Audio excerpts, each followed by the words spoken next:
See, this game just reminds you that it smells, like, all the time.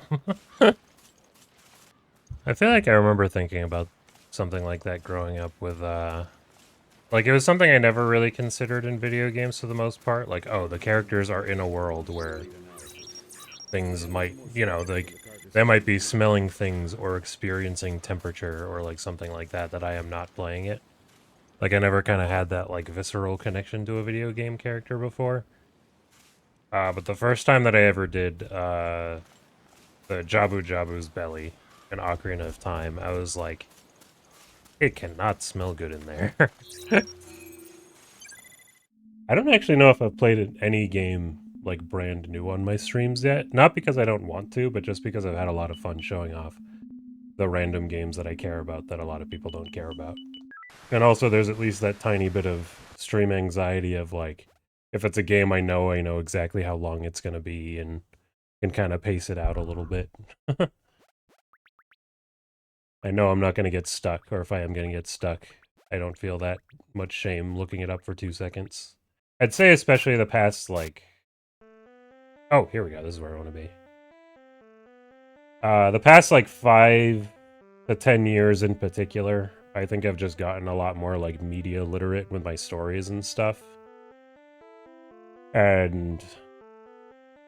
both a little bit before streaming and definitely since I've started streaming, because I've mostly just been replaying old games that I cared about. It's fun revisiting stories that I didn't really know how to look at on a deeper level when I first played them.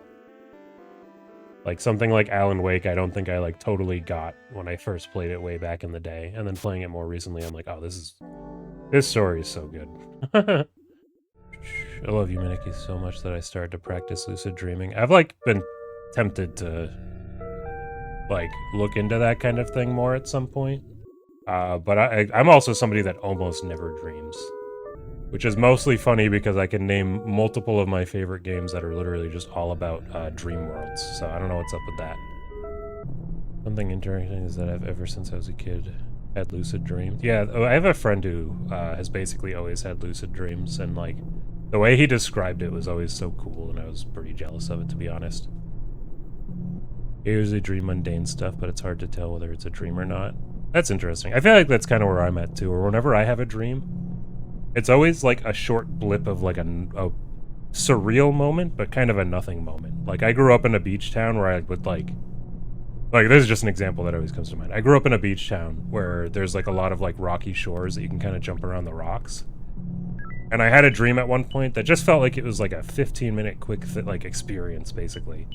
Very Yume Nikki-esque in nature, I suppose, where like I was just kind of like on like a shoreline like that felt like a lot bigger and kind of never ending, and it was just me like going along the rocks like that.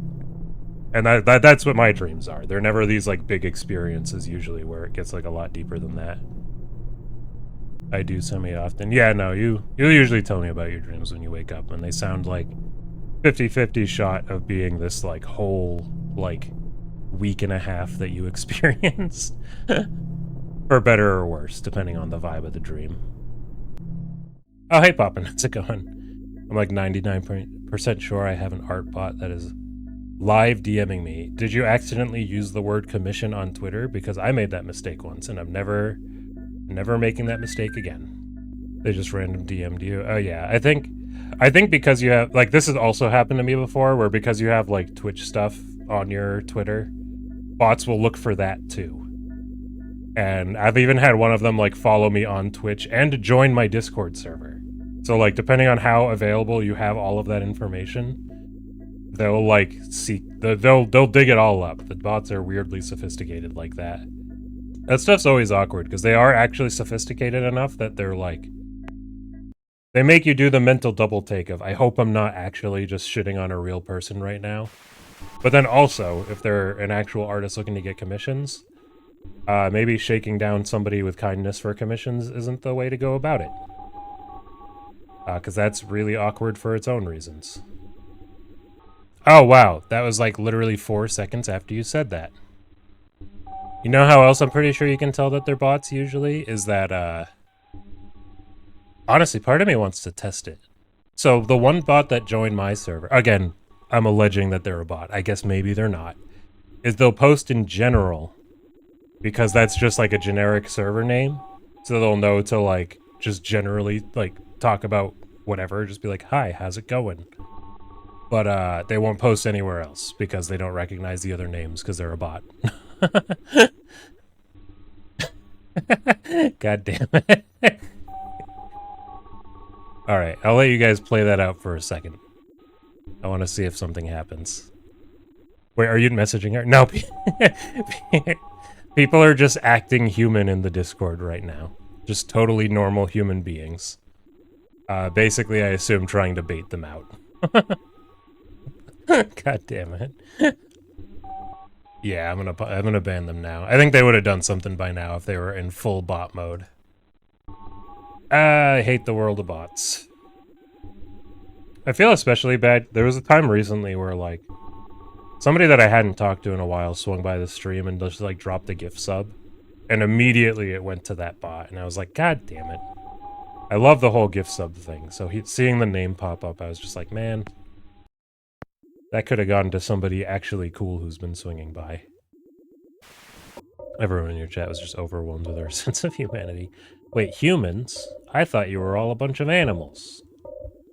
Except Landfill. He's pretty human, for now. We can fix him. I just have, like, a massive MP3 collection that I think I've talked about a couple times, where, like, I mostly listen to stuff from games, so I've just, like, since I was in middle school, have downloaded soundtracks. Because for, like, a million years, they weren't accessible anywhere at all. It wasn't even a matter of something like whether or not Spotify has the license, it's just they didn't exist. And it was what it was. But even beyond that, there's like a billion soundtracks that you can't find anywhere, because they might just be from like a small game that nobody, including the company, cares about. So, like, there's plenty of soundtracks that, for better or worse, I have to just, like, download off YouTube in full and stuff. But I just have, like, a ton of folders. And there was a long time where, like, I kind of had my music collection in a million places, so I knew it was safe. And it's still kind of that way. I have them all on my phone. I have them on my, you know, external hard drive on my computer. I have them I have them on my computer, and then I also have them backed up to an external hard drive. So hopefully this actually 15-plus-year-old project doesn't go anywhere. But there was a time in my life where I also gave my music collection to, like, a couple friends, so it was like, even if my house literally caught on fire and everything I cared about burned to the ground, I would still have my music collection. But unfortunately, I have not done that in a hot second. The P2P download era of 2002. That was a little bit before I was downloading music. I think I started really building a collection in, like, maybe 2004, 5, 6, somewhere around there. And because it was all weird video game music, the way that I ended up getting a lot of it is that there was a lot of these, like, fan sites that would upload soundtracks in full. What was the one that I used all the time? I think it was called Galbadia Hotel. And it was part of, like, the Final Fantasy Shrine ring of websites. And it was just a site that would have just, like, a list of soundtracks. And you could download the songs one at a time, so I would do that. I don't think I ended up using, like, Kazaa or LimeWire or anything, but I had a friend that did.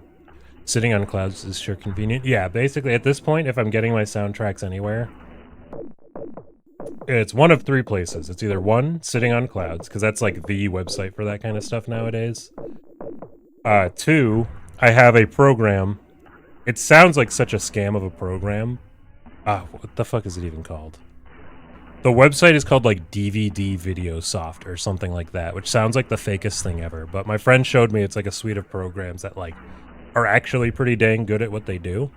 With things like converting audio from one format to another. Like, they you know, a whole bunch of different tools like that. And there's one of them that's just like a YouTube to MP3 converter.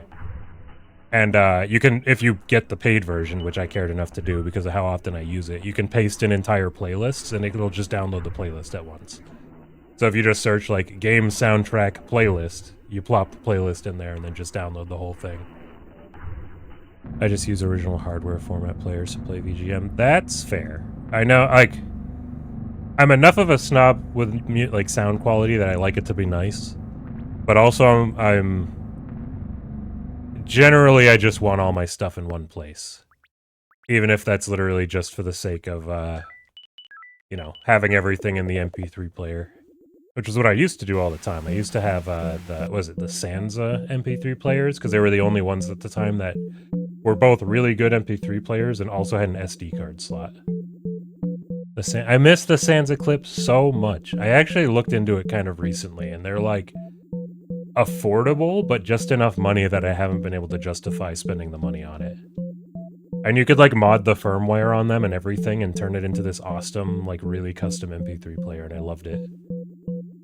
Derek was true. I really loved the Sansa products. They were amazing, and they were cheap, too. I have one of those zip clips things in my bag now, but I basically never use it because the storage space is limited. It's easier just to listen to music on my phone. So that was one of the big things. So I think I forget if the clip zip was the one that came out after, where basically there's the thing that there's a firmware mod that you could get for the Sansa MP3 players called Rockbox, I believe it was. And eventually, Sansa started coming out with products that the Rockbox wasn't compatible with. And the big deal about that, on top of just the whole thing where you could use, you know, it was just totally custom firmware that you could customize way more. You could also use SD cards that were bigger than 8 gigabytes. Which sounds strange. I don't know why the devices weren't just compatible with that to begin with, but once you modded the firmware, you could use way bigger micro SD cards. So I could have, like, 20,000 plus songs on, like, the tiniest little MP3 player in the world. Oh, I love that DJ. There was a funny period of time where when I was really into, like, getting those MP3 players and stuff, where every single time I went to upgrade my micro SD card, they were $50 again. So it would be like, you know, when 8 gigabytes were, like, really big and expensive ones, I got an 8 gigabyte, it was a $50 purchase. Then I needed to double that because I hit the limit on that. 16 gigabytes were a $50 purchase. And that happened like three or four times in a row. That being said, once you go from 64 to 128, that lasts you quite a bit longer, and I still have not hit that wall yet. Nowadays, the $50 point is like $5.12. Yeah, no, now it's like dirt cheap if you need a decent amount of storage. I don't always download music from games that I haven't played, but occasionally I do, just either on recommendation or, I don't know, hearing it somewhere. And more than once it has gotten me to double back and play a game that I might not have cared about otherwise. Off the top of my head, listening to the soundtrack of Nights into Dreams, Devil May Cry, Jet Set Radio. Trying to think of a couple others where, like, I listened to the soundtrack a ton first and then was like, fuck it, I have to play this game. This soundtrack's not leaving my head. I think that happened with Ukulele, because the Ukulele in the Impossible Lair has a phenomenal soundtrack, and I believe I listened to that for, like, an entire summer, and eventually it was just like, I think I need to play this game. Final Fantasy was kind of both, where I never played a Final Fantasy game before outside of spin-off games, but then I got really into Theater Rhythm, the rhythm game, and listening to all the music in the rhythm game eventually convinced me to finally play a mainline Final Fantasy game. Because I got really, really, really, really, really obsessed with that rhythm game, and still kind of am, and should probably play more of it sometime soon. Mega Man also kinda... Actually, the Mother series is another one. I didn't play Earthbound or Mother 3 before listening to the soundtrack first. And then some games have like 4 different variations of OST with different tracks included. That is true too, and actually something that's driven me nuts as I've gotten older, and here's an old man thing for me to say, I guess, is back in my day, games didn't have DLC. So now, whenever I play a game that I really care about and want the soundtrack for, if I do it too fast, I have to worry about DLC coming out later for it. And it's super annoying, because it means I have to keep going back and adding to the same soundtrack. Guilty Gear is probably the worst offender of that right now, because the Strive soundtrack is fantastic, and every time they drop a new character, I'm like, well, time to get the new song. That's another thing with my music collection, is that I'll delete like a bunch of songs I don't care about, so extra huge soundtracks don't end up like staying extra huge in my collection. Which, like, I don't know, it can be kind of a weird thing. It's obviously, in a lot of cases, for the best to have the entirety of a soundtrack. But also, there's a lot of games where I'm like, no, I do not need all 40 of your cutscene soundtracks, or all 40 of your, like, cutscene songs that I will probably never, ever in a million years listen to on my own time. I think, honestly, a thing with Undertale at this point is that it's not that it's popular that I'm not interested in it, like, not trying to be, like, you know, quote-unquote hipster about it, being like, well, I don't want to play the super popular game, it's super popular. But being super popular, I've gotten, like, so much of the experience of the game secondhand, like, just through pop culture osmosis, that it gives me slightly less motivation to play through it on my own time. Even though I know I haven't, like, experienced the game proper. My brain just kind of does that sometimes. Like, there's a lot of, like, old popular movies and stuff that I have not cared about getting around to, just because they kind of fall into that same boat. Like, I've never seen a Star Wars movie, yet I still feel like I know so much about Star Wars just because of how much it's around everywhere. And I have no motivation to watch it. I played it before, it was cool. I'm trying to think if there was anything that was majorly like that for me. I guess there's a lot of games that are... I guess Nier, actually, would probably be the best example. Because, like, when Nier Automata got announced, it was pretty much just, like, me and my friend Josh, because my friend Josh is the one that showed me the game, like, a long time ago as one of his favorite games. And we were like, holy shit, a sequel for Nier? That's, like, for us and, like, 6 other people in the world who cared about the first game. Like, I can't believe this is actually happening in our timeline. And now it's, like, one of Square Enix's biggest franchises. I don't actually know if that's true, but it is insanely popular.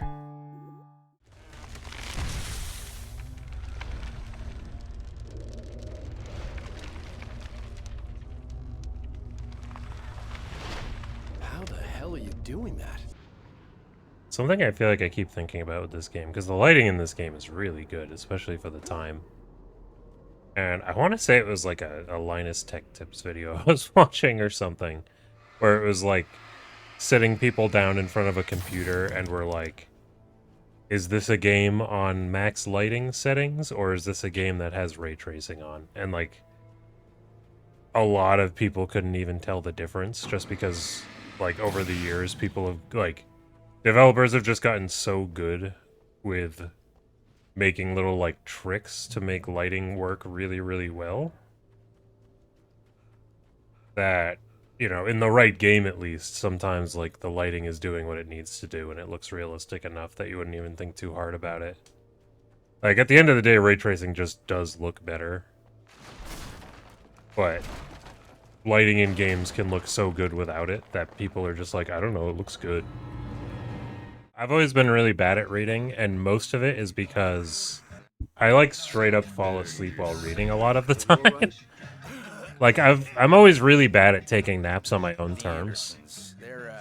But, for some reason, reading a book will put me to sleep almost no matter what, which is great if I'm trying to go to sleep. But it makes it really hard to just get through, like, an entire book, because I just lose focus so hard. Bye, Mr. Wake.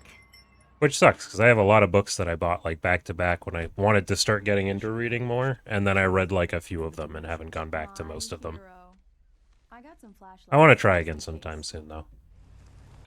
I have fallen asleep playing a visual novel, well, not visual novel, the Guilty Gear story mode, where it's basically just, like, text after text after text, and I figured the voice acting would help more, but even that was enough to put me to sleep at one point. I actually remember there was one time where, like, I didn't feel like playing through the entirety of the Persona 4 Arena story, so, like, before I really had a smartphone to play, like, YouTube videos off of, what I did at one point was I downloaded the entirety of the Persona 4 Arena, like, the videos in audio form, and just listened to them, like, while I delivered pizza at work. So I just kind of, like, got the bulk of the story just by listening to it that way, as if it was an audiobook. Audiobooks are cool. They are cool. That's one of another one of those things that I've always been really interested in trying to get into.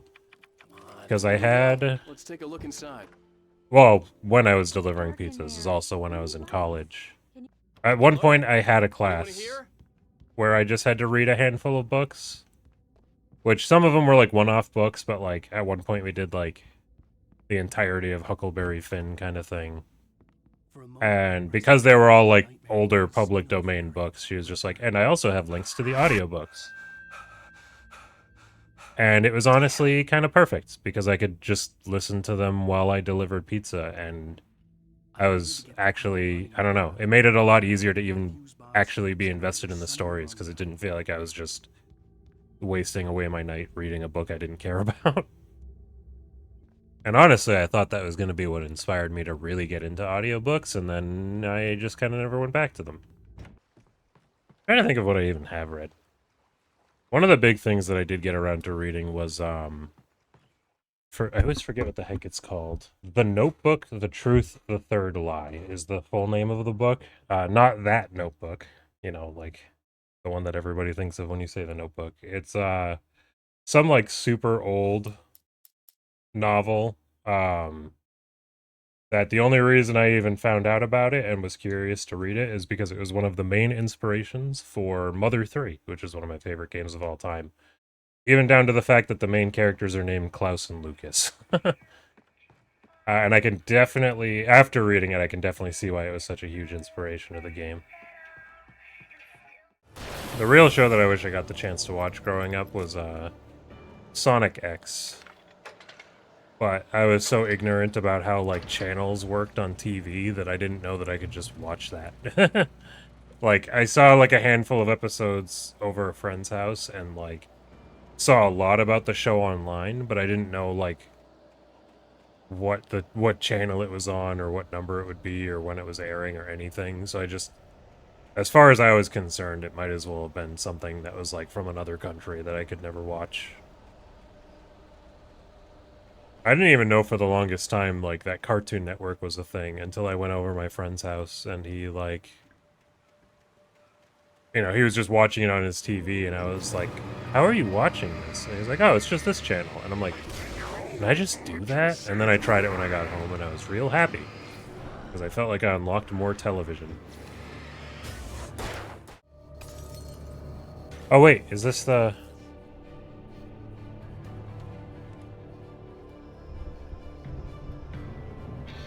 There it is.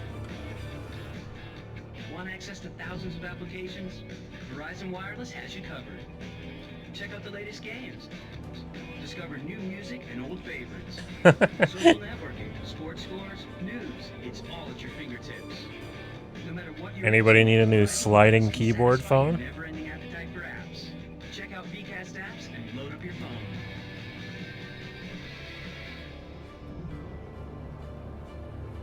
Well, time to go back to escaping from the darkness.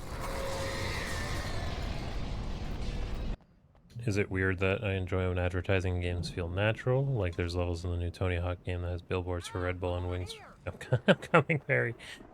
And a Wings restaurant because it's fun. Yeah, I mean, that's... I was talking about it a bit last time. I forget if you were there when I was talking about it, but like, this game has like the Duracell battery advertising. And it's goofy because it's Duracell battery advertising. But on the flip side, I kind of have this weird soft spot for it being in this game. If for no other reason than, like, this is such, like, a realistic feeling town that they set up that I feel like having, like, a normal brand that would feel really fitting. Like, especially just such, like, a... I don't know what word I'm looking for. Like, a down-to-earth product like that you would just find all over the place. Being all over the place in this, like, very realistic-looking town. I mean, it's a little weird that it's all the same brand, but, like, having it be a real brand, it kind of adds to the realism of the place. And on the flip side is the Verizon advertisement as you're escaping the darkness. They should put other brands of batteries that suck, yeah. And there's just, like, different tiers of how well they work, and it's like, oops, sorry, you picked up the Duracell this time, not the Energizer. They're worth half as much. The real power move would be if Energizer paid for it. They're like, yeah, there's Duracell in this game. We'll even pay for your name to be in here, but you're worse than us. But like the reason that it works so well in Pikmin is kind of the same thing, where it's like, this is just supposed to be a really natural world where there's real world trash on the ground. So stumbling across like the lid to an actual brand of pickles, like, kind of adds to it being like, oh yeah, we did just land on a super normal version of Earth that would have branded trash all over the place. And I think that's a lot of the reason why people were like actually kind of upset with it being taken out of the remakes, because like it's understandable why it wouldn't have been added back, but people were kind of attached to it because it worked as well as it did. I think one of the worst examples I can think of advertising like that, let me see if I can find it. Oddworld, Munches, Odyssey, Sobe. I sure do love when my world designed entirely around criticizing capitalism has a Sobe energy vending machine I can go to whenever I need a pick-me-up. There was a sports game where you straight up talk to a State Farm representative about insurance. That's hilarious. That sounds like such a sports game thing to do. Yeah, I guess it helps with sports games that sports are already so shameless that it's like, sure, fuck it. Let's be just as shameless in our sports world that we're trying to build. Because honestly, at that point, it's like, if you're not just going to get real brands on board and get that real money, like, it's such an integral part to most sports that at that point, you're just going to have to come up with fake brands and stuff. And it would arguably be less immersive because people will know that they're just, like, ripping off actual brands. I guess with the one exception being something like, what is it, like a Mario Kart? Like, Mario Kart would be very weird if it had real brands in it. But they have, like, that same thing kind of going on where it's just a bunch of fake brands posted up everywhere. With surprisingly realistic logos. Last time, I could still Fuck me. a delusion. I had enough imagination to make up something like this. They sure could go for some Verizon right about now. In a story